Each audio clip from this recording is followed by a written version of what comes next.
भगवान श्री राम और हनुमान जी की यह कहानी बहुत ही कम लोग जानते होंगे, तो चलिए यह कहानी सुनते हैं। एक बार भगवान श्री राम की सभा में बहुत सारे ब्राह्मण और संत महात्मा बैठे थे। इसमें नारद जी से लेकर गुरु वशिष्ठ जी और विश्वामित्र जी भी अपना विचार रख रहे थे।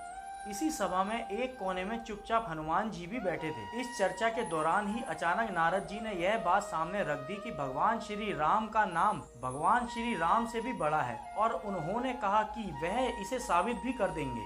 चर्चा खत्म होने के बाद नारद जी ने हनुमान जी से कहा कि वह सभी ऋषि मुनियों का सत्कार करना शुरू कर दें। लेकिन नारद जी ने हनुमान जी से यह भी कह दिया कि सिर्फ विश्वामित्र जी को छोड़कर। नारद जी ने यह भी कह दिया कि विश्वामित्र जी राजा हैं, इसलिए उनका सत्कार करना जरूरी नहीं है। ऐसे में नारद जी की बात मानते हुए हनुमान जी ने सभी ऋषियों का सत्कार किया। लेकिन जब वहीं पर विश्वामित्र जी की बारी आई तो उन्होंने उन्हें नजरअंदाज कर दिया। विश्वामित्र जी को यह अपमान बर्दाश्त नहीं हुआ और उन्होंने तुरंत अपने शिष्य श्री राम जी से हनुमान जी को मृत्यु दंड देने का वचन देने को कहा। अब श्री राम जी दुविधा में फंस गए। एक तरफ भक्त हनुमान जी जिन्हें वे बेहद प्रेम करते हैं, और दूसरी तरफ गुरु की आज्ञा। लेकिन गुरु की आज्ञा कैसे टाल सकते हैं, इसलिए श्री राम जी ने हनुमान जी मृत्यु दंड देने के लिए उनकी तरफ जाने लगे। इसी बीच नारद जी ने हनुमान जी को कह दिया कि वह डरे नहीं और सिर्फ राम नाम जपते रहें। अब हुआ यह कि उन्हें मारने के लिए भगवान राम जितने भी अस्त्र आजमाते सब के सब फेल हो जाते।